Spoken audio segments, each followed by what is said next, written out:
तो आप सभी के लिए मैं यहाँ पर उत्तर प्रदेश होम गार्ड के लिए यहाँ पर जो है मॉक टेस्ट लेकर आया हूँ। इसे देखिए कंप्लीट, क्योंकि यहाँ पर अगर बात करें तो 1 से 100 क्वेश्चन यहाँ पर जो है मैंने लिया है, और बात करेंगे तो आपके एक एक क्वेश्चन यहाँ पर जो है परीक्षा की दृष्टि से मोस्ट इम्पोर्टेंट है। तो क्लास को पूरा देखिएगा। और यहाँ पर पहला प्रश्न आपके लिए है। किसी तरीके का अगर आपको यहाँ पर दिक्कत हो देखने को, तो मोबाइल को रोटेट स्क्रीन पर देखिए, आपको क्वेश्चन भी दिखेंगे और आपको अच्छी तरीके से समझ भी आएगा। तो यहाँ पर आपके लिए पहला प्रश्न है और कह रहा है कि निम्नलिखित के कालक्रम पर आपको यहाँ पर विचार करना है। तो यहाँ पर अगर बात करें कालक्रम के अनुसार, तो देखिए यहाँ पर साइमन कमीशन की बात करें तो देखिए ये आपकी आई थी फरवरी 1928 में। कब आई थी? ये आपकी आई थी एक मिनट, ये यहाँ पर आपकी कब आई थी? तो ये आपकी आई थी फरवरी 1928 में।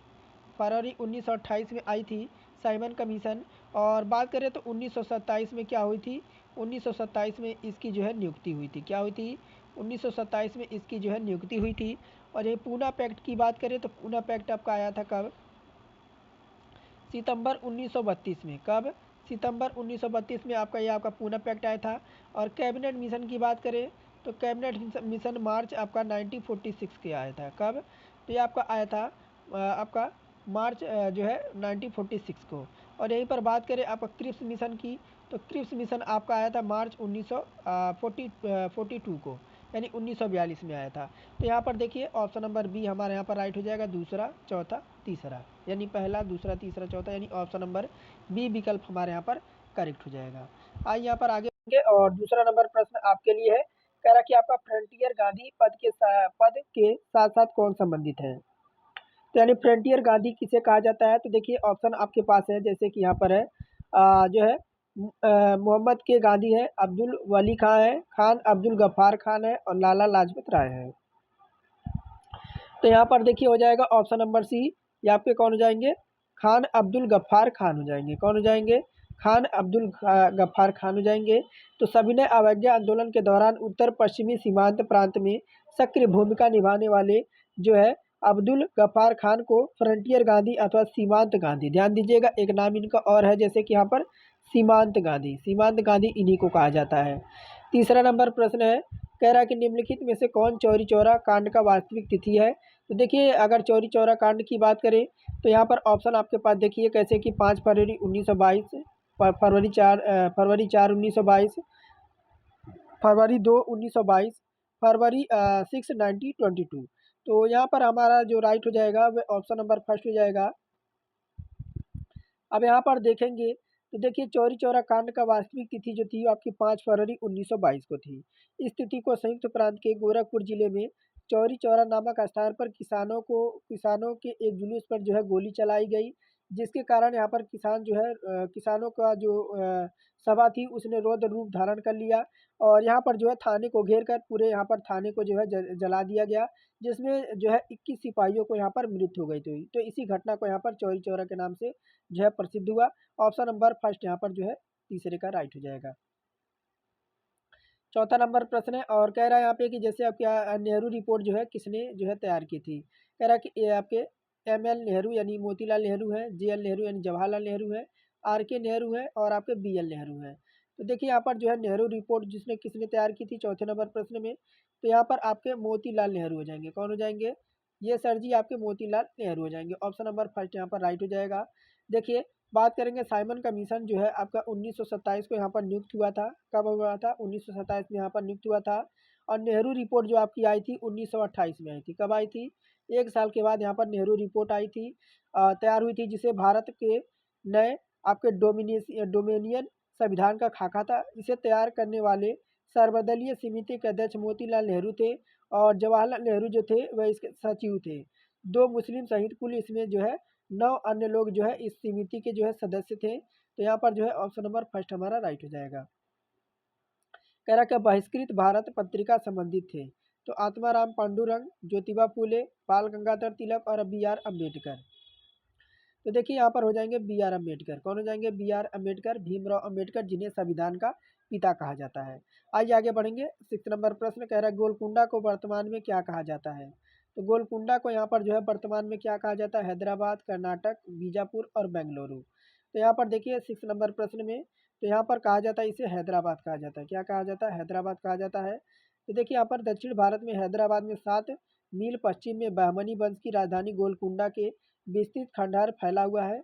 यह देवगिरी के यादवों तथा वारंगल के काकतीय नरेशों के अधिकार में भी रहा था और मुगल काल में औरंगजेब ने गोलकुंडा के कुतुबशाही वंश का अंत करके उसे अपने साम्राज्य में मिला लिया।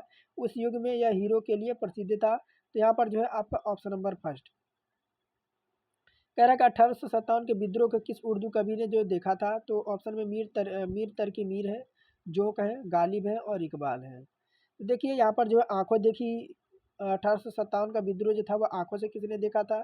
यह प्रश्न था। तो ये आपके गालिब थे। कौन थे? गालिब थे। Option number C. इन्होंने जो है स्वयं अपनी आंखों से 1857 में जो है आपका विद्रोह को जो है देखा था। आइए यहाँ पर आगे बढ़ेंगे और यहाँ पर आपके लिए अगला प्रश्न है और 8वां नंबर कह रहा विजयनगर के उस पहले शासक की पहचान आपको करना है जिसने बहमनियों से गोवा को छीना था। हरियर फर्स्ट है, हरियर सेकंड है, बुक्का फर्स्ट है या देवराय सेकंड है। तो यहाँ पर 8वें नंबर में हमारा ऑप्शन नंबर बी हमारा हो जाएगा, हरियर सेकंड हो जाएंगे। कौन हो जाएंगे? हरियर सेकंड हो जाएंगे। बात है आपका 1377 की। कब की? 1377 में बुक्का की मृत्यु के बाद हरिहर द्वितीय बैठा। कौन? सिंहासन पर हरिहर द्वितीय बैठा। इसने 1377 से लेकर 1404 ईस्वी तक इसने शासन किया और ये जो है देखिए इसने जो है महाराज धीराज की उपाधि धारण की और ये आपका कनारा, मैसूर, आपका त्रिचन्नपल्ली, कांची आदि प्रदेशों को जीता और श्रीलंका के राजा से राजस्व वसूल किया। बहमनी राज्य से उसका संघर्ष हुआ। 1377 ईस्वी में सुल्तान मोहाजिद्दीन ने उसके राज्य पर आक्रमण किया किंतु वह सफल नहीं हुआ। हरिहर द्वितीय की सबसे बड़ी सफलता पश्चिम से बहमनी राज्य में बेलगांव और गोवा छीनना था। वह शिव के जो है विरूपाक्ष रूप का उपासक था। तो यहाँ पर हरिहर सेकंड राइट हो जाएगा। यहाँ पे है कि निम्नलिखित में से कौन भारत का पहला जो है वायसराय था? तो कह रहा है लॉर्ड कॉर्नवालिस है, लॉर्ड वेलिजोली है, लॉर्ड कैनिंग है और लॉर्ड क्लाइव है। तो यहाँ पर 9वें नंबर प्रश्न में तो देखिए हो जाएंगे लॉर्ड कैनिंग हो जाएंगे। कौन हो जाएंगे? हमारा यहाँ पर ऑप्शन नंबर सी यहाँ पर राइट हो जाएगा। कौन सा? ऑप्शन नंबर यहाँ पर सी विकल्प हमारा राइट हो जाएगा। देखिए यहाँ पर डिटेल्स में बात करें तो भारतीय परिषद अधिनियम 1858 कब? भारतीय परिषद अधिनियम 1858 के तहत ब्रिटिश साम्राज्य के अधीन नियुक्त भारत का पहला वायसराय लॉर्ड कैनिंग था और ये भारत में ईस्ट इंडिया कंपनी द्वारा नियुक्त अंतिम जो है गवर्नर जनरल भी था। तो यहाँ पर जो है ऑप्शन नंबर सी हमारा बिल्कुल राइट हो जाएगा। तो कह रहा कपिल मुनि द्वारा प्रतिपादित दार्शनिक प्रणाली है। कह रहा कि पूर्व मीमांसा है, सांख्य दर्शन है, न्याय दर्शन है या उत्तर मीमांसा है। तो यहाँ पर 10वें नंबर प्रश्न में तो देखिए यहाँ पर 10वें में बात करें तो यहाँ पर हो जाएगा ऑप्शन नंबर बी सांख्य दर्शन हो जाएगा। सांख्य दर्शन भारत का जो है अत्यंत प्राचीन और प्रमुख दार्शनिक संप्रदाय है। इसके प्रवर्तक महर्षि कपिल थे और जिन्होंने संभवतः 7वीं शताब्दी ईसा पूर्व में दर्शन के सूत्रों की रचना की। पूर्व मीमांसा के जो है प्रवर्तक जैमिनी, न्याय दर्शन के प्रवर्तक देखिए यहाँ पर दे रखा है जैसे कि पूर्व मीमांसा के यहाँ पर जो है प्रतिपादक कौन थे? पूर्व मीमांसा के तो ये आपके जो थे आपके जैमिनी। कौन थे? यहाँ पर मैं लिख देता हूँ जैमिनी, जैमिनी थे। और यहीं पर बात करें न्याय दर्शन की तो न्याय दर्शन के जो प्रवर्तक थे महर्षि गौतम। कौन थे?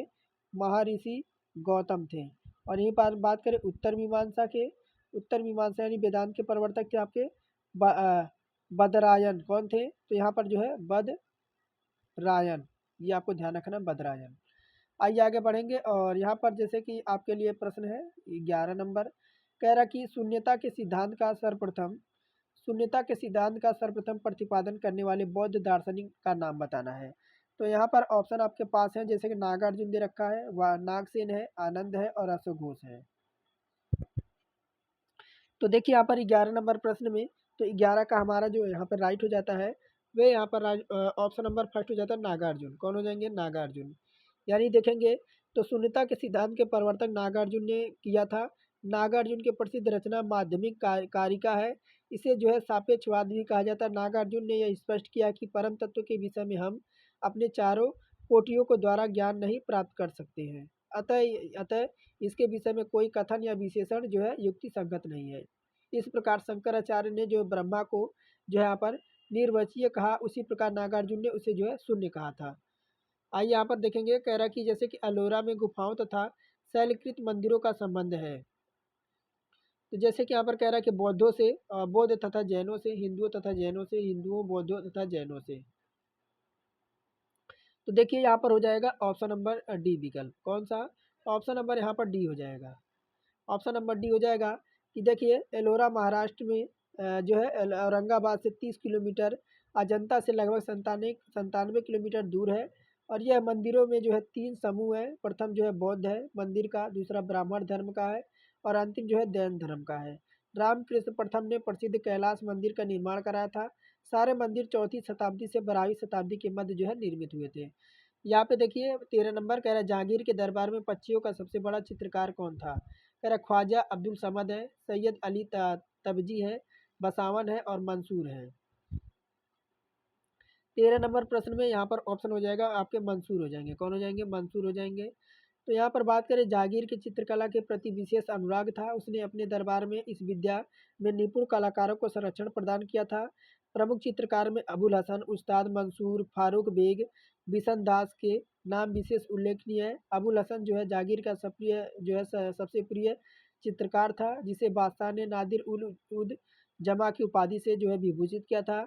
उस्ताद मंसूर जो है पक्षियों का सबसे बड़ा चित्रकार था, जिसे बादशाह ने नादिर उल जो है असर की उपाधि से अलंकृत किया था। मंसूर को महत्वपूर्ण कृति में साइबेरिया का बिरला सारा से जो है बंगाल का एक पुष्प है। तो यहाँ पर ऑप्शन नंबर डी। कह रहा कि जैसे कि कालिदास द्वारा रचित आपका माल बिकान मित्र जो है नाटक का नायक था। तो यहाँ पर जैसे कह रहा है कि पुसंग मित्र है, गौतमी पुत्र सतकर्णी है, अग्निमित्र है और चंद्रगुप्त सेकंड है। तो यहाँ पर ऑप्शन नंबर हमारा सी हो जाएगा, अग्निमित्र हो जाएंगे। कौन हो जाएंगे यहाँ पे?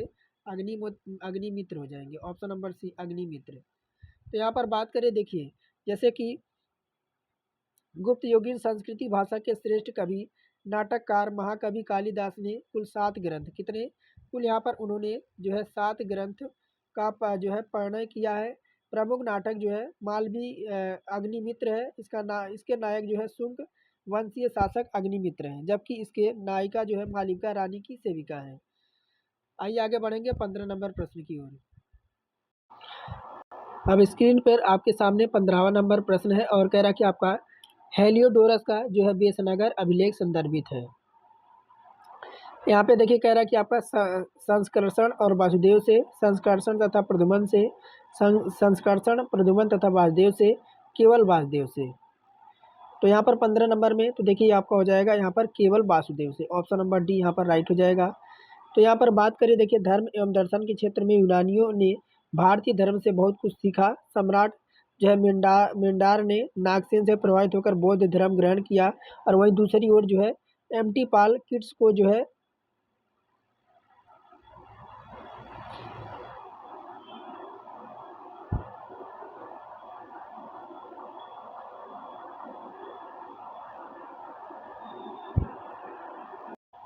तो इसने जो है भगवत गीता भगवत धर्म को स्वीकार किया। उसने जो है बेसनगर यानी विदिशा से गरुड़ ध्वज की स्थापना की। तो यहाँ पर बात करेंगे आपका ऑप्शन नंबर मैंने आपको बताया था डी विकल्प यहाँ पे राइट हो जाएगा। यहाँ पे देखिए आगे यहाँ पे कह रहा है कि जो है निम्नलिखित में से कौन सा उद्योग जो है फूट लूज है? फूट लूज। तो यहाँ पर फूट लूज की बात करें तो देखिए कह रहा है कागज़ है, इलेक्ट्रॉनिक है, सीमेंट है और लोहा और इस्पात है। तो यहाँ पर ऑप्शन नंबर हमारा बात करें तो ऑप्शन नंबर यहाँ पर इलेक्ट्रॉनिक हो जाएगा। कौन सा हो जाएगा? इलेक्ट्रॉनिक। ऑप्शन नंबर बी यहाँ पर राइट हो जाएगा। फूट लूज अथवा स्वच्छंद उद्योग उनको कहा जाता है जिनकी स्थापना से कच्चे माल को जो है प्रभाव बहुत कम होता है। तो इलेक्ट्रॉनिक से यहाँ पर जो है आपके कच्चे माल तेल, पेट्रोल, डीजल ये सब आपके कम लगते हैं। तो यहाँ पर जो है इलेक्ट्रॉनिक इन्हें कहा जाता है। आगे देखिए कह रहा है सुएज नहर के दोनों सिरों पर स्थित पत्तन युग्म है। कह रहा है यहाँ पे देखिए कह रहा है कि जैसे कि आपका काहिरा तथा अलेक्जेंड्रिया, सुएज तथा काहिरा, काहिरा तथा पोर्ट साइड तथा सुएज।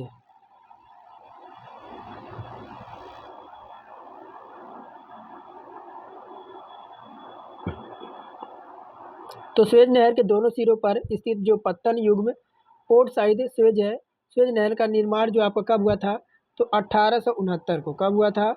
1869 को। 1869 में शुरू हुआ, लेकिन जो है यातायात के लिए सन आपका 1900 जो है 69 में इसे खोला गया। एक समय जब पूर्वी एशियाई देश ब्रिटेन के कब्जे में था, तब इसको लाइफ लाइन जो है ब्रिटेन कहा जाता था। इसकी लंबाई जो तो टोटल थी, लंबाई अगर आपसे पूछी जाए तो 100 जो है 62 किलोमीटर इसकी जो है लंबाई थी। चौड़ाई की यही बात करें, चौड़ाई की तो 60 से 65 जो है 60 से 65 मीटर इसकी जो है चौड़ाई थी। और यहीं पर बात करें गहराई की, तो 10 मीटर जो है ये आपका गहरा था। कितना? 10 मीटर ये आपका गहरा था। और इसमें जो है आपका 20,000 टन का जो है मालवाहक पार कर सकता था। और ये लाल सागर को भूमध्य सागर से जोड़ता है। और रोचक बात यह है कि इसके निर्माण की बात पहली बार जो है हेम्पलोट ने की थी। यहाँ पर देखिए 18 नंबर प्रश्न, और यहाँ पे कह रहा है कि निम्न में से कौन जो है आपका भौमिकीय चक्र का भाग है। तो यहाँ पर कह रहा है कि कार्बन चक्र है, और हाइड्रोजन चक्र है, जलीय चक्र है, और नाइट्रोजन चक्र है 18 नंबर प्रश्न में। तो ये आपका जो हो जाएगा यहाँ पर कार्बन चक्र हो जाएगा। कौन सा हो जाएगा? यहाँ पे जो ये आपका हो जाएगा यहाँ पर कार्बन चक्र हो जाएगा। जब कार्बन सतह से नीचे अवसादों में चला जाता है, तो वहाँ पर अवसादी कार्बन भंडार में संचित होता रहता है। मृत जैविक पदार्थों कुछ भाग में मिट्टियों और गंभीर सागर जैसे अवसादों में दीर्घकाल पर भंडार रहता है। स्थलीय जैविक पदार्थों को घोल रूप में ठोस कणों के रूप में भौमिकीय प्रक्रम द्वारा जो है परिवहन होता है। सागर में जो अवसादों के साथ लाए गए जैविक कार्बनिक पदार्थों का चट्टानों के रूप में परिवर्तन हो जाता है। यहाँ पे देखिए 19 नंबर कह रहा निम्नलिखित में से कौन सा एक भ्रंश संबंधित है। तो आपका समय पर नती है, हागबैग है, और नतिलंब घाटी है, और आपका ग्रोवेन है। तो यहाँ पर हो जाएगा आपका ग्रोवेन हो जाएगा। कौन हो जाएगा? Option number D. यानी बात करेंगे कि तो आपके भ्रंशन की क्रिया द्वारा उत्पन्न रिक्त घाटी दरार घाटी एक महत्वपूर्ण जो है स्थलाकृति है। किसी स्थल पर जब दो सामान्य भ्रंश कई किलोमीटर की लंबाई पर इसे जो है इस तरह पड़ते रहते हैं, तो उनके बीच के भाग जो है नीचे धंस जाता है, और ये एक आपका बेसिन घाटी का निर्माण हो जाता है। तो इसे जो है रिक्त घाटी या ग्रोवेन घाटी कहते हैं। आगे देखिए यहाँ पर 20 नंबर प्रश्न कह रहा भारत में उत्तर प्रदेश का प्रथम स्थान है। तो देखिए भारत में उत्तर प्रदेश का प्रथम स्थान की बात करें, तो यहाँ पर आपका बात करें तो गेहूँ तथा गन्ना के उत्पादन में। अगर एक और लाइन में बात करूँ तो आपका यहाँ पर आलू, गेहूँ तथा गन्ना और आलू यहाँ पर जो आपके प्रथम स्थान पर है। यहाँ पे देखिए कह रहा है कि आपका बाण सागर परियोजना स्थित है। तो बाण सागर परियोजना कहाँ पर स्थित है? 21 नंबर में। तो ये आपका जो है सोन नदी पर। कहाँ पर? सोन नदी पर। यानी ऑप्शन नंबर बी यहाँ पर राइट हो जाएगा। कि देखिए बाण सागर परियोजना सोन नदी पर स्थित है, और यह परियोजना उत्तर प्रदेश, बिहार राज्य, मध्य प्रदेश संयुक्त परियोजना है। इस बांध की लंबाई की बात करें, देखिए अगर आपसे लंबाई पूछी जाए तो 1000, इस बांध की जो लंबाई है वह फिलहाल 1 मिनट, वह फिलहाल आपका 1020 किलोमीटर। कितना?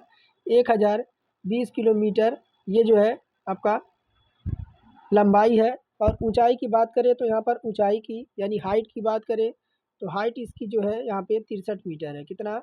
63 मीटर है, 63 मीटर है। और यहीं पर बात करें तो इसकी शक्ति उत्पादन कितना है? 435 जो है मेगा आपका मेगावाट इसकी जो है उत्पादन क्षमता है। और इस परियोजना में लागत जो आपकी लगी थी तो 9,884 करोड़ रुपया इसका जो है खर्च आया था। 22 देखिए कह रहा है कि यहाँ पे कि निम्नलिखित में से कौन सा जो है मत्स्य उद्योग से संबंधित है, यानी मछली उत्पादन से संबंधित है। तो पीत क्रांति है, श्वेत क्रांति है, नीली क्रांति और हरित क्रांति है। तो यहाँ पर जो आपकी नीली क्रांति, कौन सी? नीली क्रांति यहाँ पर जो है आपका राइट हो जाएगा। श्वेत क्रांति में आपका दूध आता है, पीत क्रांति में आपका यहाँ पर आपका तिलहन आता है, और हरित क्रांति में यहाँ पर चावल और यहाँ पर आपके गेहूँ आते हैं। तो यहाँ पर आपका जो है नीली क्रांति जो है मछली उत्पादन से संबंधित है। यहाँ पर ऑप्शन नंबर सी विकल्प यहाँ पर हमारा बिल्कुल 22 में राइट हो जाएगा। पीली क्रांति में दाल, श्वेत क्रांति में दूध आपका आता है। क्या आता है? दूध आता है। और यहीं पर हरित क्रांति में गेहूँ और चावल आते हैं। आइए आगे बढ़ेंगे। और यहाँ पर कह रहा है कि आपका डेटम रेखा, कौन सा? डेटम रेखा आपका क्या है? डेटम रेखा, डेटम रेखा यहाँ पे क्या है? तो देखिए डेटम रेखा की बात करें 23 नंबर में, तो ये आपका यहाँ पर एक काल्पनिक क्षैतिज रेखा है, जहाँ से ऊंचाई तथा गहराई का अंकन जो है किया जाता है। Option number C. तो भारत चीन रेखा के जो है मैकमोहन रेखा कहते हैं किसको? तो यहाँ पर देखिए भारत यानी इंडिया और चाइना, इंडिया और चाइना की बात करें तो यहाँ पर एक रेखा, इसे जो है मैकमोहन रेखा कहते हैं। किसे? मैकमोहन रेखा यहाँ पर कहते हैं। और यहीं पर बात करें इसकी लंबाई की तो 4000, देखिए 4200 जो है 24 किलोमीटर इसकी लंबाई है। और ये आपका एक काल्पनिक रेखा जो शून्य अंश देशांतर से आपका ग्रीनविच रेखा तक आपके वो यहाँ पर रहती है। आइए यहाँ पर आगे बढ़ेंगे। तो आपके लिए यहाँ पर 24 नंबर प्रश्न है, इसे देखिए और जवाब दीजिए। कह रहा विश्व में, देखिए कह रहा विश्व में तांबे का सबसे बड़ा उत्पादक यहाँ पर कौन सा है? विश्व में सबसे बड़े तांबे का उत्पादक यहाँ पर कौन सा है? तो यहाँ पर ऑप्शन आपके पास, देखिए ऑप्शन आपके पास है घाना, मोरक्को, चिली और आपका बेल्जियम। तो यहाँ पर जो देखिए विश्व में तांबे का सबसे बड़ा उत्पादक जो आपका यहाँ पर चिली हो जाएगा। चिली देखिए ऑप्शन नंबर सी में है। कहाँ पे है? ऑप्शन नंबर सी में। ऑप्शन नंबर सी यहाँ पर राइट हो जाएगा। आगे यहाँ पर बढ़ेंगे, यहाँ पे आपका चिल्ली हो जाएगा। कह रहा है कि निम्नलिखित में कौन सी मृदा जो है मृदा का प्रकार नहीं है? तो मृदा आपका देखिए मृदा का प्रकार नहीं है। कह रहा है आपका यहाँ पे पेडल कर रहा है, पाटजाल है और जान आपका जर्नेजम है, आपका लेमोनाइटस है। बताइए यहाँ पर 25 नंबर में। तो यहाँ पर आपका हो जाएगा ये आपका लेमोनाइटस हो जाएगा। क्या हो जाएगा? लेमोनाइटस, यानी ऑप्शन नंबर यहाँ पर डी विकल्प हमारा राइट हो जाएगा। यहाँ पे देखिए कह रहा है कि रुको तथा जाइए निश्चयवाद का जो है जन्मदाता कौन है? रुको तथा जाइए निश्चयवाद का जन्मदाता यहाँ पर कौन है? 26 नंबर में। तो देखिए नौ आपका देखिए नौ नियतिवाद को ही रुको जाओ और निश्चयवाद कहा जाता है। इसके प्रतिपादक ग्रिफ्थ टेलर हैं। ग्रिफ्थ टेलर कहाँ पर है? ऑप्शन नंबर बी में है। ग्रिफ्थ टेलर यहाँ पर जो है हमारे बिल्कुल यहाँ पर राइट हो जाएंगे, ग्रिफ्थ टेलर। आइए 27 नंबर देखते हैं। कह रहा है निम्नलिखित स्थानों में कौन सा एक जो है दजला और फरात के संगम पे स्थित है? तो यहाँ पर जो है आपका जैसे बसरा है, बगदाद है, क्या है? बसरा है, बगदाद है, अब्दान है और करबला है। तो यहाँ पर 27 नंबर में तो यहाँ पर आपका बसारा हो जाएगा। कौन सा? बसारा। यानी देखिए आपका दजला फरात के संगम पर बसारा शहर बसा हुआ है। बगदाद जो है टिग्रिस नदी पर। कहाँ पर है? इसकी बात करें तो ये आपका जो है कहाँ पर है? बगदाद। तो ये आपका टिग्रिस नदी पर। कहाँ पर है? ये फिलहाल आपका टिग्रिस नदी पर है। आइए यहाँ पर देखिए 28 नंबर। कह रहा नहरों की लंबाई नौगम्य नदी से अधिक है। तो कह रहा बेल्जियम है, जर्मनी है, इटली है और नीदरलैंड्स है। तो यहाँ पर 28 में देखिए यहाँ पर हो जाएगा यहाँ पर ऑप्शन नंबर डी नीदरलैंड्स। कौन सा? यहाँ पे नीदरलैंड में नहरों का लंबाई जो है नैगम्य नदियों से अधिक है। नीदरलैंड के हॉलैंड के नाम से भी जाना जाता है। नीदरलैंड का अर्थ है नीची भूमि का देश। इसका उत्तरी पश्चिमी भाग समुद्र तल से 1 मीटर जो है ऊंचा है। देश का 1/3 भाग जो है ज्वार के जल से जो है नीचे है। देश के बहुत सारे भागों को बांध बनाकर समुद्र के पानी से बचा रखा है। कह रहा कि माता टीला पर जो है बहुउद्देशीय परियोजना कहाँ पर स्थित है? सोन नदी पर, केन नदी पर, बेतवा नदी पर या यमुना नदी पर? 29 नंबर में। तो देखिए ये आपका जो है बेतवा नदी पर है। कहाँ पर है? और बेतवा नदी पर, और बेतवा नदी आपको बात करें बेतवा नदी है कहाँ पे? तो बेतवा नदी आपका मध्य प्रदेश और यहाँ पर उत्तर प्रदेश की संयुक्त परियोजना है। कहाँ की? मध्य प्रदेश। एक मिनट, ये आपका यहाँ पर मध्य प्रदेश और यहाँ पर उत्तर प्रदेश की आपकी मिली जुली आपकी संयुक्त परियोजना है। कह रहा कि जो आपका घाटशिला प्रसिद्ध है, घाटशिला यहाँ पर किसके लिए प्रसिद्ध है? तो देखिए यहाँ पे घाटशिला की बात करें तांबे के लिए, बक्साइट के लिए, अभ्रक के लिए या कोयले के लिए। तो घाटशिले की बात करेंगे तो देखिए यहाँ पर कौन सा? 30 नंबर। तो ये जो आपका है तांबे के लिए, किसके लिए? तांबे के लिए। Option number first. यहाँ पे बात करेंगे देखिए 30 नंबर प्रश्न। तो झारखंड प्रदेश में सिंहभूम, छोटा नागपुर, हजारीबाग जो है तांबा का प्रमुख क्षेत्र है। सिंहभूमि के क्षेत्र राज्य के अधिकांश तांबा प्राप्त होता है। यहाँ जो है 130 किलोमीटर, कितना? यहाँ जो है आपका 130 किलोमीटर क्षेत्र में विश्वत पेटी में मेसावन जो है घाटशिला और आपका घवेसी खाने यहाँ पर स्थित हैं। 31 नंबर यहाँ पर देखिए कह रहा कि निम्नलिखित में से संविधान के द्वारा क्या जो है सुनिश्चित किया जाता है? तो कह रहा कार्यपालिका की शक्तियाँ, शासक और शासित के बीच संबंध, सरकार के जो विभिन्न संस्थाओं के जो है बीच संबंध और उनकी संरचना और संगठन, और डी यहाँ पे कह रहा उपरोक्त सभी। 31 में हमारा राइट हो जाता है उपरोक्त सभी। ऑप्शन नंबर डी यहाँ पर राइट हो जाता है। देखिए CS स्ट्रंग के अनुसार संविधान को उन सिद्धांतों को संग्रह कहा जाता है। उनके अनुसार शासन की शक्तियाँ शासन की शक्तियाँ और शासितों का अधिकार दोनों के बीच संबंध समायोजित करता है। 32 नंबर देखिए, कह रहा है निम्नलिखित में से कौन सा एक अध्याचात्मक सरकार का लक्षण है। निम्नलिखित में से कौन सा यहाँ पर जो आपका है वह आपका अध्याचात्मक सरकार का लक्षण है। तो यहाँ पर ऑप्शन आपके पास है, जैसे कि कह रहा है कि संविधान की कठोरता, न्यायपालिका की सर्वोच्चता, विधायिका की सर्वोच्चता, कार्यकारिणी की प्रमुख की सर्वोच्चता। तो यहाँ पर बताइए कौन सा राइट हो जाएगा 32 नंबर में। तो देखिए यहाँ पर बात करेंगे तो ये आपका ऑप्शन नंबर यहाँ पे फर्स्ट राइट हो जाएगा, संविधान की जो है कठोरता। कौन सा? तो यहाँ पर देखिए बात करेंगे जैसे कि अत्याधुनिक शासन प्रणाली के गुण जो है, कार्यपालिका की जो है अवधि निश्चित होती है, कार्यकारिणी शक्तियाँ जो है राष्ट्रपति में केंद्रित रहती है और संविधान की जो है कठोरता होती है। कह रहा निम्नलिखित में से संघात्मक शासन व्यवस्था का अधिकृत विद्वान कौन माना जाता है। कह रहा कि आपका सी एफ स्ट्रीम है, आपके एच फाइनर है, एच ब्रिज है, के सी बी आपके बियर हैं। तो 33 नंबर और 33 का यहाँ पर राइट हो जाता है आपका के सी बियर हो जाएगा। कौन सा हो जाएगा? के सी बियर हो जाएंगे। तो सर देखिए संघात्मक व्यवस्था में राज्य शक्ति केंद्रीय सरकार और राज्यों की सरकारों के बीच जो है विभक्त होती है। यहाँ पर जो है दोनों राज्यों के बीच विभक्त होती है, दोनों ही स्तर राष्ट्रीय और प्रादेशिक की सरकारों से सख्त एक अधिसत्ता या संविधान होता है।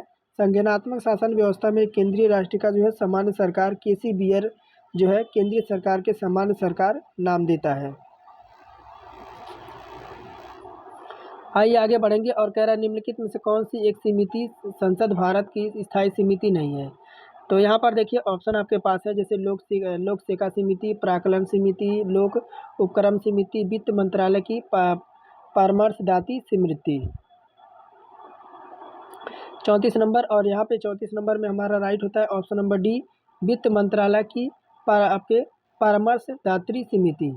यानी देखिए सामान्यतः संसद समितियाँ दो प्रकार की होती हैं, एक स्थायी और समिति और आपका तदर्थ समितियाँ। स्थायी समिति का निर्वाचन और नियुक्ति जो है प्रतिवर्ष या आपके अवधि यहाँ पर अवधियों के रूप में की जाती है। इनका कार्य जो है बात करें तो प्रमुख स्थायी समिति, लोक लेखा समिति, प्राक्कलन समिति, सरकार उपक्रम समिति, कार्य मंत्रणा समिति और विशेषाधिकार समिति। तो यहाँ पर जो है ऑप्शन नंबर डी राइट हो जाएगा। कह रहा है कि भारतीय संविधान के किस अनुच्छेद भारतीय संविधान का जो 21 है अनुच्छेद उसका उल्लंघन है यदि जो है। देखिए कह रहा है कि अभियुक्त पर मुकदमा चलाने से राज्य असाधारण विलंब करता है, किसी प्रमाणिता पागल को कारावास को दंड दिया जाता है, किसी नागरिक को पासपोर्ट अनिश्चित काल के लिए जब्त किया जाता है या उपरोक्त सभी।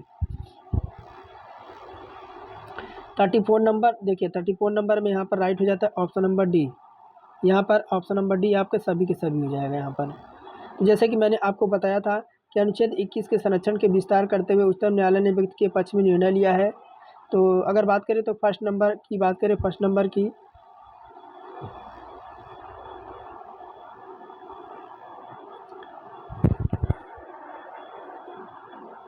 की बात करें तो सरकारी अस्पताल और क्षतिग्रस्त व्यक्ति को चिकित्सालय सहायता न देना अनुच्छेद 21 का जो है उल्लंघन है। और दूसरे नंबर की यहीं पर बात करें तो जैसे कि हथकड़ी तथा हथकड़ी पहनाई जानी चाहिए जब भागे जाने की आशंका स्पष्ट और वर्तमान हो। और यहीं पर तीसरे नंबर की बात करें तो तीसरे में है जैसे मृत्यु दंड को घटाकर आजीवन कारावास कर दिया जाए। तो यहाँ पर जो है ऑप्शन नंबर डी राइट हो जाएगा। देखिए 36 नंबर कह रहा है कि जैसे कि यहाँ पे कि निम्नलिखित मौलिक अधिकारों में से कौन जो है केवल भारत के नागरिकों को ही उपलब्ध है। तो कह रहा सार्वजनिक सेवाओं के संबंध में अवसर की समानता, विधि के समक्ष समानता, धर्म की स्वतंत्रता या शोषण के विरुद्ध अधिकार।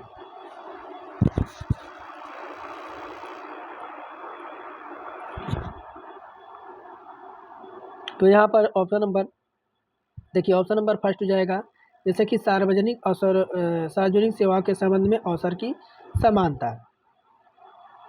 देखिए यहाँ पर बात करें जैसे अनुच्छेद 15 में यानी आर्टिकल आपका 15 में क्या है, आर्टिकल 15 में क्या है तो धर्म, मूल वंश, जाति, लिंग या जन्म स्थान के आधार पर विभेद का प्रतिविभेद है। और यहीं पर आर्टिकल आपका 16 की बात करें, 16 में क्या है तो लोक नियोजन के विषय में जो है अवसर की समानता है। और यहीं पर बात करें 19 में क्या है तो वाक स्वतंत्र, सम्मेलन, संगम, संचरण, निवास और वृत्ति की स्वतंत्रता। और 29 और 30 में क्या है 29 और 30 में जो है अल्पसंख्यकों के संस्कृति शिक्षा संबंधित अधिकार है। यहाँ पे देखिए आगे, और जैसे कि कह रहा है कि मृत्यु दंड के संबंध में भारत में राज्यपाल को कौन सा अधिकार प्राप्त नहीं है।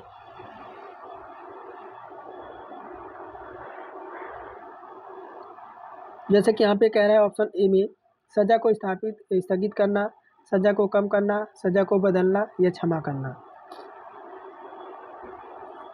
37 नंबर, तो देखिए यहाँ पर जो है सजा क्षमा करना, क्या हो जाएगा, क्षमा करना, यानी ऑप्शन नंबर डी।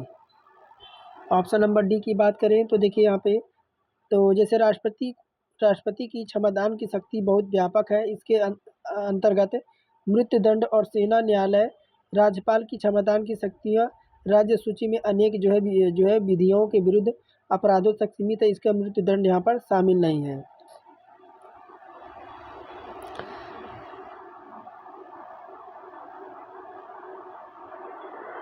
कह रहा है कि भारत के संविधान का कौन सा अनुच्छेद यह कहता है कि मंत्रिपरिषद सामूहिक रूप से लोकसभा के प्रति उत्तरदायी होगी।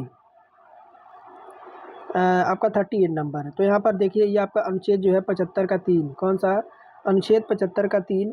देखिए राष्ट्रपति की क्षमादान की शक्ति बहुत, यहाँ पर 38 नंबर है ना।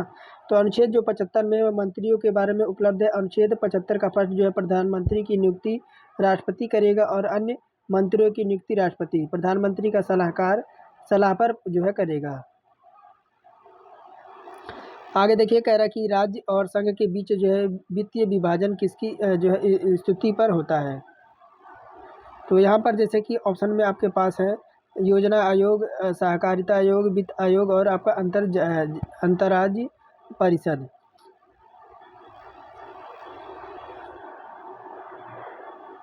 चालीस नंबर, और यहाँ पर देखिए 40 में बात करें तो यहाँ पर अगर 40 में बात करें तो देखिए 40 में ऑप्शन नंबर यहाँ पर हो जाएगा ऑप्शन नंबर फर्स्ट, कौन सा, एक मिनट, ऑप्शन नंबर फर्स्ट यानी आपका ग्रीनविल ऑस्टिन, कौन सा हो जाएंगे, ग्रीनविल ऑस्टिन ने भारतीय जो है संघवाद को जो है सहकारी जो है संघवाद कहा है। आइए 41 नंबर देखते हैं यहाँ पे, एक मिनट।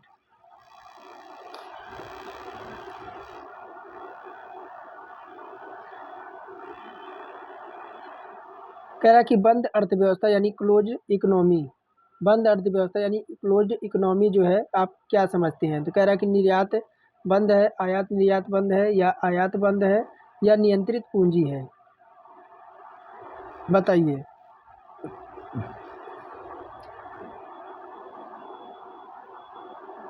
तो यहाँ पर ऑप्शन नंबर बी आयात निर्यात यानी इंपोर्ट और जो है इंपोर्ट और एक्सपोर्ट, यानी ऐसी अर्थव्यवस्था जिनमें अंतर्राष्ट्रीय व्यापार व्यवस्था में किसी अंतर्राष्ट्रीय पूंजी की हस्तक्षेप ना हो, विश्व के देशों के साथ व्यापार ना होकर देश में ही व्यापार अधिक होता हो, बंद अर्थव्यवस्था यानी क्लोज इकोनॉमी कहते हैं। और बंद अर्थव्यवस्था में आयात निर्यात बिल्कुल बंद हो रहता है। समाजवादी अर्थव्यवस्था का विशिष्ट उदाहरण है, परंतु आजकल यह अर्थव्यवस्था भी बाजार को शक्तियों में प्रभावित हो रही है। तो यहाँ पर जो है ऑप्शन नंबर बी कह रहा है यहाँ पे कि जैसे कि किस राज्य के प्रति व्यक्ति वार्षिक आय का न्यूनतम आंकी गई है। उड़ीसा है, मध्य प्रदेश है, उड़ीसा है और यहाँ पर जो है उत्तर प्रदेश है 42 नंबर में। तो यहाँ पर देखिए हमारे देश में दिल्ली के प्रति व्यक्ति आय सर्वाधिक और बिहार का सबसे कम है। तो यहाँ पर जो है आपका बिहार का सबसे न्यूनतम है और यहीं पर दिल्ली आपका जो है सबसे फर्स्ट पर है।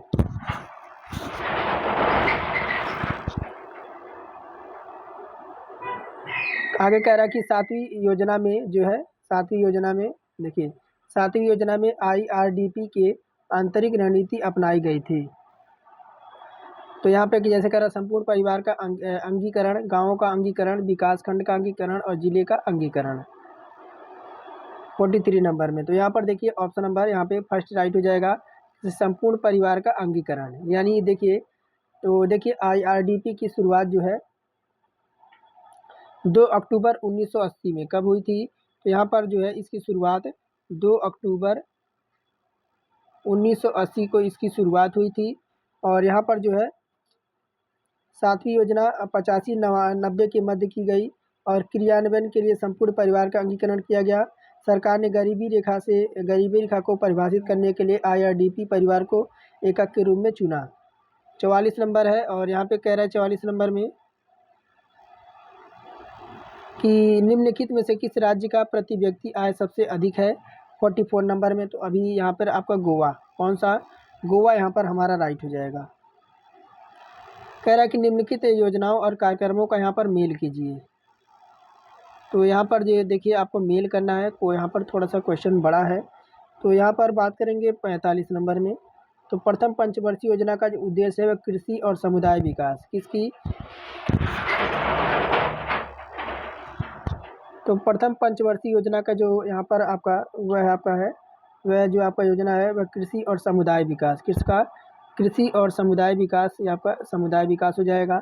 और यहाँ पर जो द्वितीय पंचवर्षीय योजना है उसका उद्देश्य है तीव्र औद्योगिकरण, यानी द्वितीय का आपका फर्स्ट के साथ हो जाएगा। और यहीं पर बात करें आपका तृतीय पंचवर्षीय योजना का उद्देश्य जो है आधारभूत योजना का जो है आधारभूत उद्योगों का,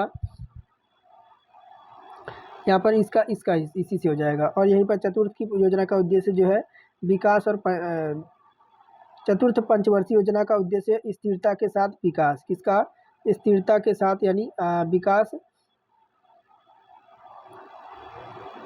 और यहीं पर बात करें कि अब पंचम पंचवर्षीय योजना का जो उद्देश्य है वह आत्मनिर्भरता, क्या है, यानी स्वावलंबन, और इसका यहाँ पर ये वाला, इसका आपका यही हो जाएगा। तो यहाँ पर अगर बात करें देखिए कोड की बात करें तो कोड में यहाँ पर, तो यहाँ पर डी ऑप्शन, कौन सा, डी ऑप्शन आप यहाँ पर ध्यान दीजिएगा। आगे बढ़ेंगे तो कह रहा है कि अवमूल्यन का अर्थ है, यहाँ पे अवमूल्यन का यहाँ पर क्या अर्थ है, तो कह रहा है कि मूल्यों की कमी, सोने के संदर्भ में मुद्रा मूल्य में कमी, मुद्रास्फीति में वृद्धि या राष्ट्रीय चरित्र में ह्रास, यानी ह्रास का मतलब यहाँ पे कमी। 46 का यहाँ पर हो जाएगा आपका जैसे सोने के संदर्भ में जो है मुद्रा मूल्यों में कमी।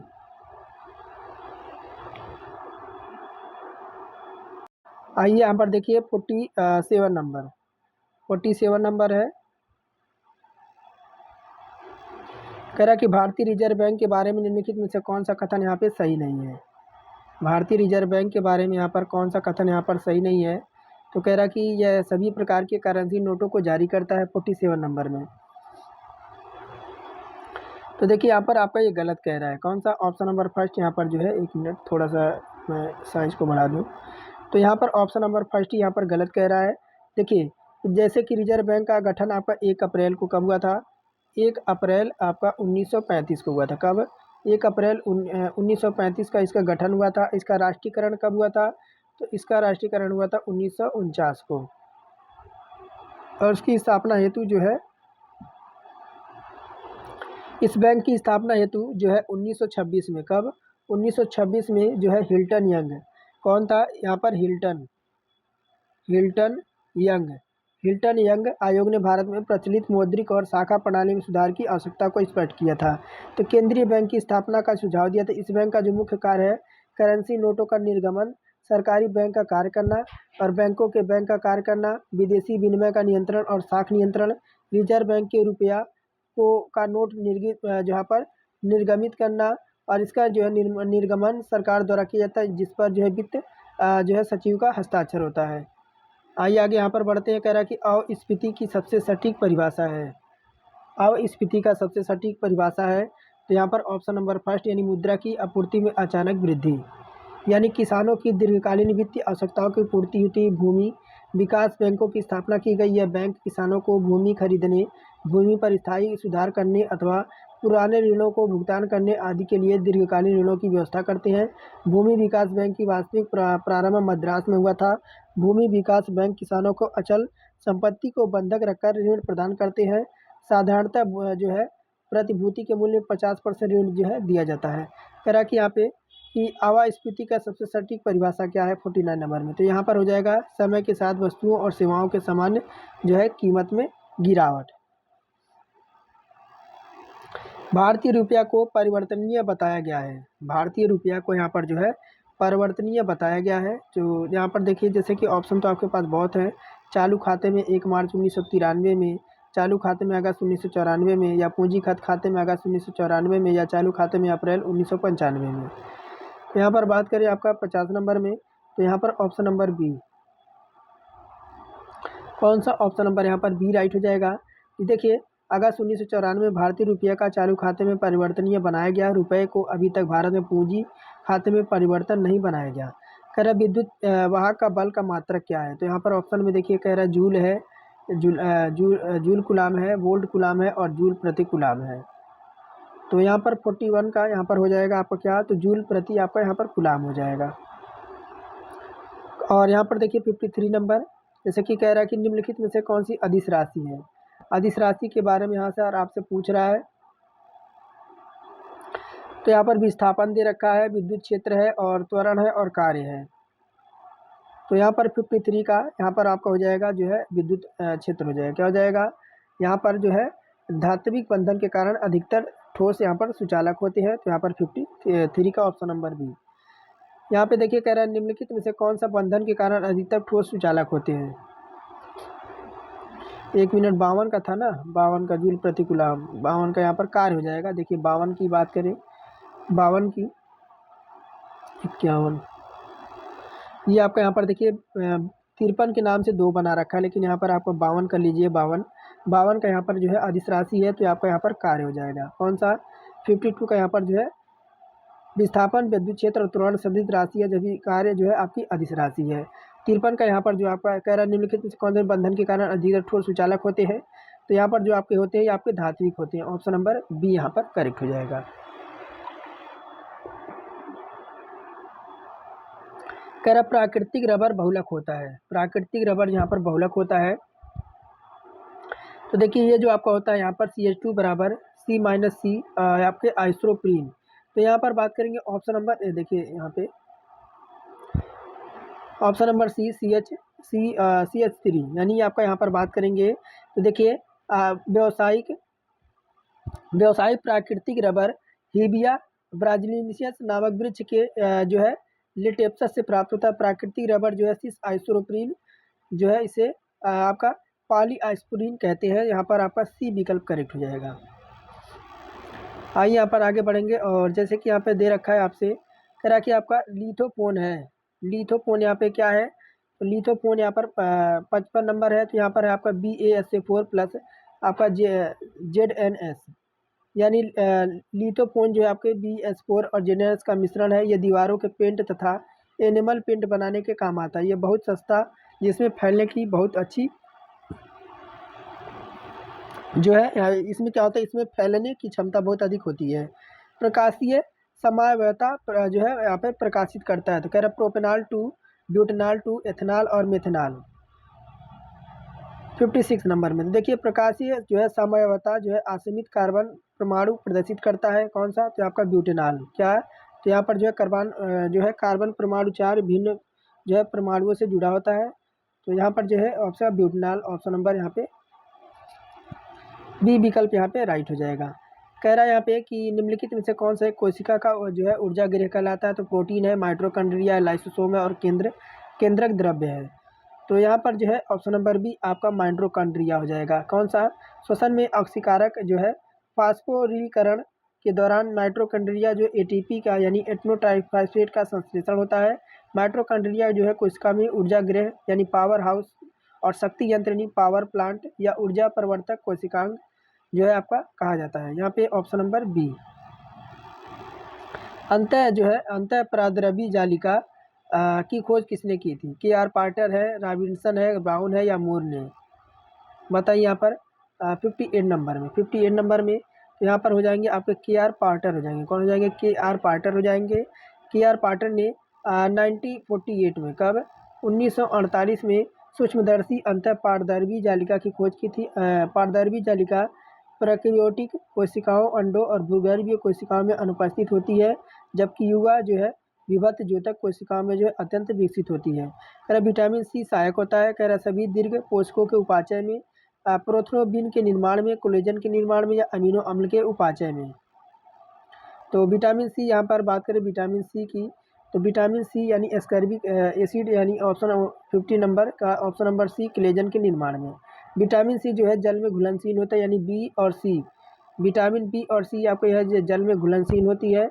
और यह जो ये हमारे शरीर में विटामिन संग्रह नहीं कर सकता, इसलिए विटामिन शरीर में सभी भागों में ऊतकों की वृद्धि और मरम्मत में सहायक होता है। विटामिन सी शरीर में कोलेजिन की प्रोटीन निर्माण में सहायक होता है, जिसमें जो है त्वचा उपस्थियाँ, कुंडरा, स्नायु और रुधिर वाहिकाएं बनी होती हैं। कह रहा माइटोकॉन्ड्रिया में एटीपी का निर्माण होता है। तो यहाँ पर बाह्य झिल्ली है, अंतर झिल्ली है, आपका इंटरप्रोबेन स्पेस है और क्रिस्टी पर। तो यहाँ पर देखिए ऑप्शन नंबर बी, यहाँ पर अंतर झिल्ली पर ऑप्शन नंबर बी, यानी माइटोकॉन्ड्रिया जो अंतर झिल्ली पर ऑक्सीकरण जो है फास्फोलिडीकरण होती है। इसमें जो है ऑक्सीजन की उपस्थिति में एटीपी और एडीपी और एटीपी निर्माण होती है। कह रहे उत्तर प्रदेश में किस शहर को भारत की सांस्कृतिक राजधानी के रूप में जाना जाता है? 61 नंबर। तो यहाँ पर हो जाएगा वाराणसी। कौन सा शहर हो जाएगा? Option number C, Varanasi. तो उत्तर प्रदेश के वाराणसी शहर को भारत की जो है सांस्कृतिक राजधानी के रूप में जाना जाता है। वाराणसी को अन्य नाम जैसे काशी के नाम से भी जाना जाता है। यह पवित्र स्थल गंगा नदी पर आपका स्थित है। कह रहा उत्तर प्रदेश में स्थित जो भदोही निम्नलिखित में से जो है किस कला के लिए प्रसिद्ध है? तो भदोही की बात की जा रही है। तो भदोही जो आपकी है कालीन बुनाई के लिए। किसके लिए? उत्तर प्रदेश में जो स्थित भदोही कालीन बुनाई के लिए प्रसिद्ध है। इसे कालीन शहर के नाम से जाना जाता है। यहाँ पर दक्षिण एशिया का सबसे जो है ज़्यादा हाथों से कालीन की बुनाई और का उद्योग केंद्र है। भदोही नाम जो है भद्रोही का अपभ्रंश है। कह रहा है कि निम्नलिखित में से कौन सा उत्तर प्रदेश का राज वृक्ष है? तो 63 में तो यहाँ पर हो जाएगा अशोक का वृक्ष। कौन सा? अशोक जो है उत्तर प्रदेश का जो है राज्य वृक्ष है, जिसे सीता अशोक यानी सारा का इंडिका के नाम से जाना जाता है। इसमें रक्त प्रदर वाला व्याधि शामक गुण होने के कारण इसे जो है आयुर्वेदिक औषध के रूप में जो है प्रयुक्त किया जाता है। मथुरा निम्नलिखित में से किसकी जन्मस्थली है? ब्रिजभूमि के नाम से भी जाना जाता है। तो मथुरा के बारे में कौन नहीं जानता? तो ये आपका जो है भगवान श्री कृष्ण की नगरी है और ब्रिजभूमि के नाम से जाना जाता है। मथुरा और वृंदावन नामक के जुड़वा शहर आज भी भगवान कृष्ण की लीलाओं और बांसुरी के गुंजन से यहाँ पर जो राधा कुंड मथुरा का जो प्रसिद्ध स्थल है। यहाँ पर देखिए कह रहा है कि जैसे कि अकबर का मकबरा निम्नलिखित में किस स्थान पर स्थित है? अकबर का जो मकबरा है वो आपका किस स्थान पर स्थित है? चलिए मैं ऑप्शन आपको दिखाता हूँ।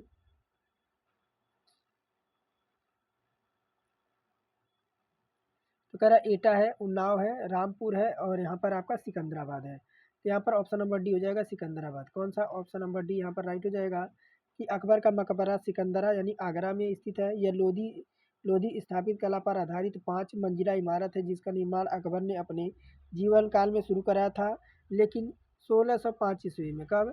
लेकिन 1605 ईस्वी में उसकी मृत्यु के बाद जहांगीर ने इसे जो है पूरा कराया था। कह रहा निम्नलिखित में से देखिए यहाँ पर 66 नंबर, निम्नलिखित में से उत्तर प्रदेश का कौन सा प्रसिद्ध लोक नृत्य धान और मक्के की खेती के दौरान किया जाता है? कह रहा है कि यहाँ पे कजरी है, हुरका बाउल है, रसिया है या चरकुला है। तो यहाँ पर बात करें जो है 66 में तो ये आपका हो जाता है हुरका बाउल हो जाता है। क्या हो जाता है? हुरका बाउल हो जाता है। यानी देखिए उत्तर प्रदेश में हुरका बाउल प्रसिद्ध लोक नृत्य धान और मक्के की खेती के दौरान किया जाता है। इसमें एक निर्धारित दिन पर पूर्व जो है पूर्ववर्ती समारोह के कई क्षेत्रों में विभिन्न धुनों पर नृत्य किया जाता है, जिसमें केवल एक वाद्य यंत्र हुरका जो है प्रयुक्त होता है। कह रहा है यहाँ पे कि बनारस हिंदू विश्वविद्यालय की स्थापना पंडित मदन मोहन मालवीय ने निम्नलिखित में से किसके सहयोग से की थी? किसके सहयोग से की थी ये आपको यहाँ पे बताना है। तो यहाँ पर जो है option number A doctor Annie Besant. कौन हो जाएंगे? Doctor Annie Besant. Banaras Hindu विश्वविद्यालय की स्थापना पंडित मदन मोहन मालवीय ने डॉक्टर एनी बेसेंट के सहयोग से कब किया था? 1915 में। कब किया था? 1900 एक मिनट 1915 में।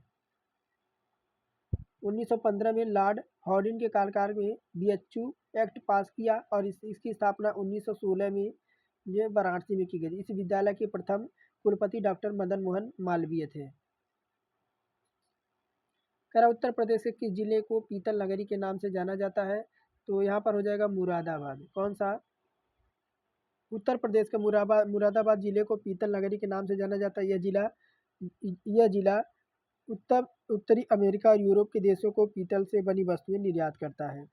कह रहा फिरोजाबाद में 200 वर्षों से भी अधिक समय से डेड डैश का उत्पादन यहाँ पर किया जा रहा है। 69 नंबर में तो देखिए जरदोई कढ़ाई की किसकी?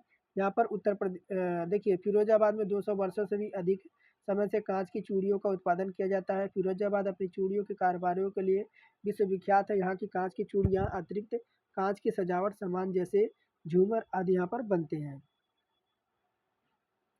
69 नंबर का देखिए ऑप्शन नंबर यहाँ पर जरदोई नहीं होगा, यहाँ पे ध्यान दीजिएगा। यहाँ पे आप मैंने यहाँ पर कांच की चूड़ियाँ हो जाएगा फिरोजाबाद। आइए यहाँ पर 70 नंबर देखते हैं। कह रहा है प्रसिद्ध सूफी संत शेख सलीम चिश्ती का जो दरगाह है उत्तर प्रदेश में कहाँ पर स्थित है 70 नंबर में। तो यहाँ पर हो जाएगा फतेहपुर सीकरी में। कहाँ पर? Option number C Fatehpur Sikri. यानी देखिए प्रसिद्ध सूफी संत शेख सलीम चिश्ती दरगाह उत्तर प्रदेश के फतेहपुर सीकरी में स्थित है। और यहाँ पर बात करें तो यह आगरा से कुछ ही दूरी पर है। इसका निर्माण मुगल शासक अकबर ने कराया था। यह दरगाह जो है बुलंद दरवाजे के प्रांगण पर बनाई गई है। कह रहा उत्तर प्रदेश का राजकीय फूल कौन सा है? तो यहाँ पर आपका पलास हो जाएगा। क्या? टेसू या पलास। और यहाँ पर जो है जनवरी 2011 को, कब? जनवरी देखिए 4 जनवरी जो है 2011 से उत्तर प्रदेश का राजकीय पुष्प यहाँ पलास या टेसू है। कह रहा महर्षि वाल्मीकि का जो आश्रम ब्रह्मवर्त स्थित है, जो वर्तमान उत्तर प्रदेश में स्थित है। बिठूर है, सीतापुर है, वाराणसी और इलाहाबाद है। महर्षि वाल्मीकि का आश्रम प्राचीन काल में ब्रह्मवर्त में स्थित है, जो वर्तमान में बिठूर यानी आपका कानपुर में स्थित है। ऑप्शन नंबर फर्स्ट 72 का। कह रहा राष्ट्रीय कवि मैथिली शरण गुप्त का जन्म उत्तर प्रदेश के डेड डैश में हुआ था। तो देखिए यहाँ पर बात करेंगे झांसी में। कहाँ पर? झांसी में। यानी राष्ट्रीय कवि मैथिली शरण का गुप्त जो है 3 अगस्त, कब? 3 अगस्त। 3 अगस्त जो है 1886 में झांसी के चिरगांव में हुआ था। गुप्त जी जो थे वह खड़ी बोली के महत्वपूर्ण कवि थे। उन्हें जो है 1954 में, कब? 1954 में जो है पद्म विभूषण से जो है सम्मानित किया गया था। कह रहा कि यहाँ पे मथुरा कला विद्यालय डेड डैश कला के दौरान अपने शीर्ष पर था।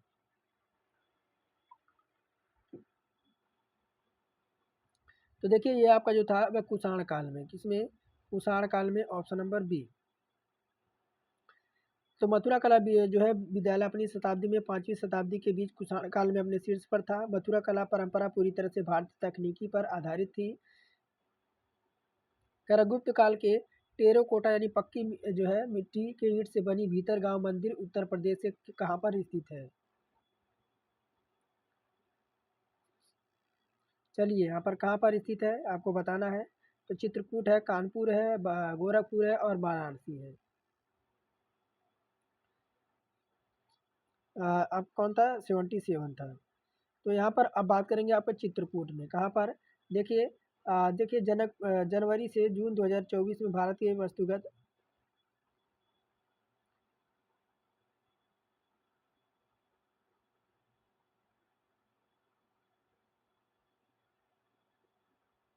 गुप्त, एक मिनट, देखिए आपका कानपुर है, सॉरी गलती हो गई। देखिए ऑप्शन नंबर बी कानपुर। गुप्त काल में टेराकोटा पक्की मिट्टी के ईंटों से भीतर गांव का मंदिर उत्तर प्रदेश कानपुर में स्थित है। अद्यतन अनंतम आंकड़ों के अनुसार वर्ष 2024 की पहली छमाही जनवरी जून 2024 में भारत का सबसे बड़ा व्यापक जो है भागीदार देश कौन सा था? तो यहाँ पर बात करेंगे तो ये गांव आपका होना चाहिए कौन सा? अमेरिका। कौन सा? अमेरिका। यानी वर्ष 2024 से पहली बार 26 जनवरी से 2024 में भारत का सबसे बड़ा व्यापक भागीदार देश अमेरिका है। कह रहा है कि आंकड़ों के अनुसार जनवरी जून 2024 में भारत के व्यक्तिगत आयात सर्वाधिक किस देश से रहे? 77 नंबर में। तो यहाँ पर आपका चीन हो जाएगा। कौन सा हो जाएगा? देखिए जनवरी से जून 2024 में भारत के व्यक्तिगत आयात सर्वाधिक चीन से रहे। वर्तमान में भारत का पहला चीन से आयात और निर्यात कम है। 78 नंबर का देखिए कह रहा है उच्च शैक्षणिक संस्थाओं को शिक्षा मंत्रालय के ताज़ा इंडियन रैंकिंग 2024 में किस संस्था को प्रबंधकीय संस्थाओं में शीर्ष रैंकिंग प्रदान की गई है? तो यहाँ पर जो आपका हो जाएगा IIM आपका अहमदाबाद है। कौन सा? IIM जो है अहमदाबाद को 2024 में आपका प्रबंधकीय संस्थाओं में जो है शीर्ष रैंक प्रदान की गई है। कह रहा कि सार्वजनिक उपक्रमों में संसदीय समिति का अध्यक्ष निम्नलिखित में से किसे 2024-25 के लिए बनाया गया है? तो ये बनाया गया आपके जो है बैजयंत पांडा को। किसे? यहाँ पर बात करेंगे सार्वजनिक उपक्रमों में संसदीय समिति का अध्यक्ष 2024-25 के लिए बैजयंत पांडा को बनाया गया है। कह रहा निम्नलिखित में से किस दिन को भारतीय जीवन बीमा यानी LIC लाइफ इंश्योरेंस कॉर्पोरेशन की स्थापना के रूप में मनाया जाता है? तो यहाँ पर बात करेंगे 1 सितंबर। कब? 1 सितंबर को भारतीय जीवन बीमा यानी LIC की स्थापना दिवस मनाया जाता है। कह रहा निम्नलिखित में से किसने भारतीय स्टेट बैंक के चेयरमैन कार्यभार अगस्त 2024 को में संभाला है। तो यहाँ पर बात करेंगे तो ये आपको हो जाएंगे सेट्ठी। कौन हो जाएंगे? सेट्ठी जो है अगस्त 2024 में भारतीय स्टेट बैंक यानी एसबीआई के चेयरमैन के रूप में कार्यभार संभाला है। कह रहा बंगाल की खाड़ी के आसपास देशों के समूह 20 मीटक का पहला व्यापक शिखर सम्मेलन अगस्त 2024 में कहाँ हुआ है? तो ये हुआ आपका नई दिल्ली में। कहाँ पे? यहाँ पे बात करेंगे 2 नंबर में, तो बंगाल की खाड़ी के आसपास के देशों में 20 मीटक का पहला व्यापारिक शिखर सम्मेलन 2024 में नई दिल्ली में आयोजित किया गया है। आइए आगे देखिए, और यहाँ पे कह रहा है कि मौद्रिक नीति के अगस्त 2024 की जो है द्वैमासिक समीक्षा के पश्चात बैंक के लिए रेपो दर कितनी है? तो यहाँ पर बात करेंगे आपका 6.5%। कितना जो है मौद्रिक नीति का अगस्त 2024 के द्विमासिक समीक्षा के पश्चात बैंक के लिए रेपो दर आपका 6.5 जो है % जो है निर्धारित की गई है। अगस्त 2024 में घोषित 17वीं राष्ट्रीय फिल्म पुरस्कार में फिल्म अट्टाम को वर्ष का सर्वश्रेष्ठ फिल्म घोषित किया गया। यह मूलतः किस भाषा से बनी फिल्म है?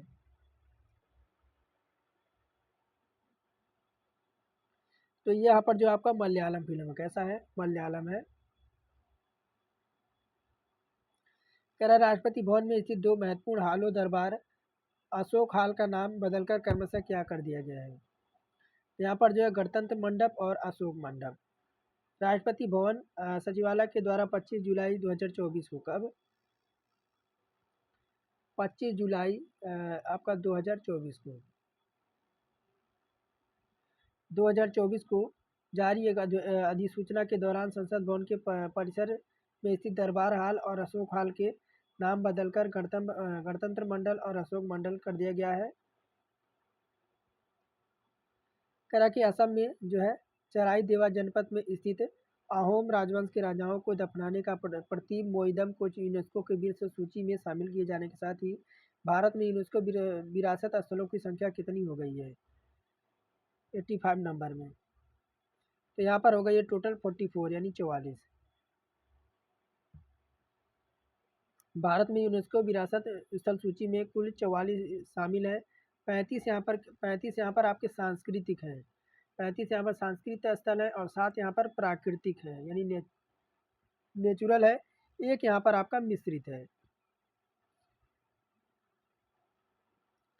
कह रहा कि संघाई सहयोग संगठन के 24वें शिखर सम्मेलन में निम्नलिखित में से किस देश के शासनाध्यक्ष और राष्ट्राध्यक्ष ने भाग नहीं लिया है? तो ये जो आपके हो जाएंगे भारत। कौन से हो जाएंगे? संघाई सहयोग संगठन का 24वां शिखर सम्मेलन 3 और 4 जुलाई 2024 को आपके कजाकिस्तान की राजधानी अस्ताना में संपन्न हुई, जिसमें भारत के प्रधानमंत्री नरेंद्र मोदी ने भाग नहीं लिया था और भारत का प्रतिनिधि विदेश मंत्री डॉक्टर जयशंकर ने किया था। कह रहा कि तरंग शक्ति 2024 का संबंध निम्नलिखित में से किस क्षेत्र से है? तो ये जो आपका क्षेत्र है यहाँ पे वायुसेना अभ्यास से है। कह रहा कि आपका champion of the order of the Fiji के सर्वोच्च नागरिक सम्मान से किसे सम्मानित किया गया है? तो ये जो हो जाएंगे भारत के राष्ट्रपति द्रौपदी मुर्मू को। फिजी के राष्ट्रपति रातू विलियम मेलावली ने जो है कार्टून ईवर 6 अगस्त 1924 को भारत के राष्ट्रपति द्रौपदी मुर्मू को फिजी के सर्वोच्च सम्मान नागरिक champion of the order of Fiji से सम्मानित किया है। कह रहा भारत के पहले भारत रत्न विज्ञान रत्न पुरस्कार से निम्नलिखित में किसे सम्मानित यहाँ पर जो है सम्मानित किया गया है?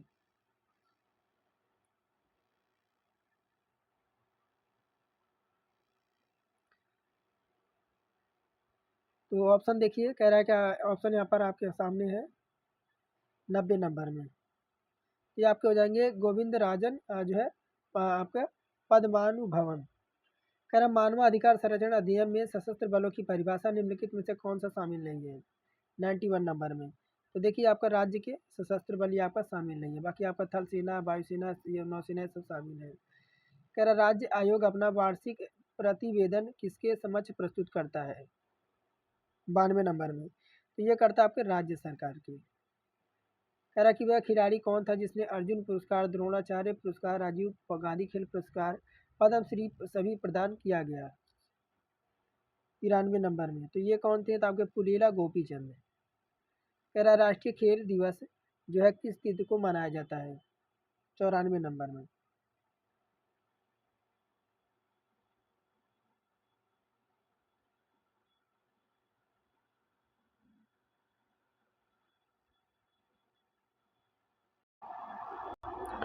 बताइए 94 नंबर में। तो देखिए यहाँ पे 94 की बात करें तो यहाँ पर जो हो जाएगा ये ऑप्शन नंबर सी 29 अगस्त को। कब?